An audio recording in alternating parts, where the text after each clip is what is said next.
Imagine a world where everyone, from the wealthiest individuals to those just starting out, lives in fear of money. A world where a powerful tool that's meant to serve us instead becomes a source of stress, anxiety, and conflict. Sadly, for many of us, that world is our reality. Today, I want to share with you not just financial tips, but a deeper understanding of how to transform your relationship with money into one of peace, power, and freedom.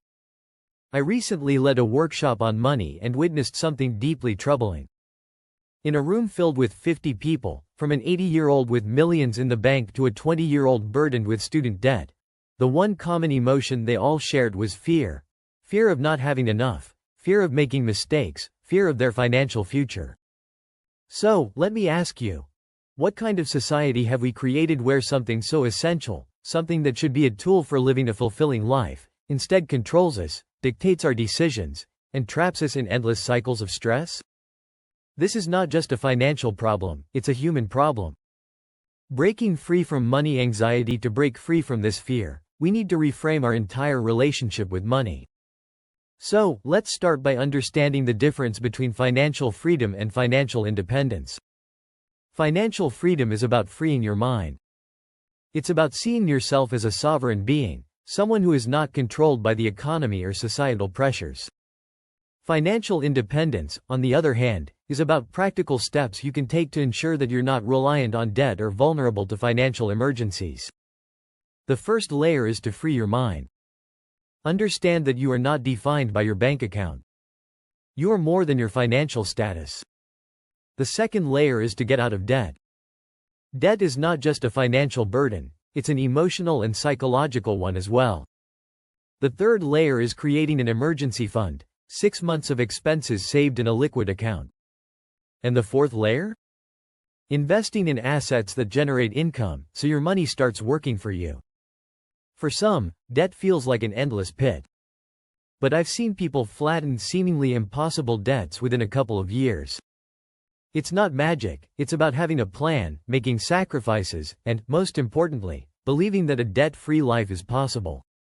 Understanding financial behavior, the psychology of money. People are not fully rational when it comes to money.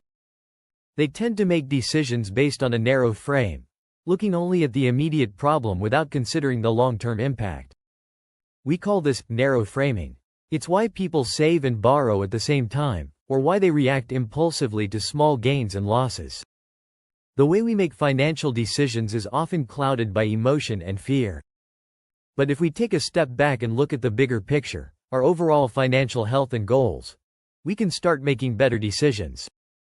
One of the keys is learning to control our emotions when it comes to money. When we understand the psychology behind our financial behaviors, we gain power over them. We realize that it's not just about making more money, it's about making better decisions. Transforming money into a tool for happiness. We all want more money, and we all want more happiness. But the relationship between the two is not as straightforward as we think. It's not about how much you have, it's about how you use it. Research shows that spending on experiences rather than stuff leads to greater happiness. Why? Because experiences create memories, build relationships, and give us a sense of fulfillment that material goods simply can't provide. So, if you're thinking about what to do with your next paycheck, maybe skip the new gadget and invest in something that will create a lasting memory. A weekend getaway, a special dinner with loved ones, or even a class that teaches you a new skill. Teaching financial responsibility. Setting up the next generation for success. 80% of children go off to college without ever having a conversation about money with their parents. How can we expect them to navigate the complexities of adult life without giving them the tools they need? It's never too early to start teaching kids about money. Show them where money comes from, how it's earned, and what it means to spend, save, and give. And remember, let them make mistakes while the stakes are low. If they blow their $6 allowance on candy, that's okay. It's a small price to pay for a lesson they'll carry with them for life. Better to make those mistakes now than to be in a financial crisis later. The new roadmap to financial freedom. Finding your enough. For decades, we've been told that more is always better. More money, more possessions, more status. But what if we've been following the wrong roadmap? What if there's a point called enough, a place where you have everything you need to live a fulfilling life without excess? Enough is not about minimalism or restriction. It's about abundance without excess. It's about aligning your spending with your true values and desires. When you reach your enough, you're no longer chasing after more, you're living in a state of satisfaction and purpose. Finding your enough is a journey. It's about asking yourself the hard questions. What truly makes me happy?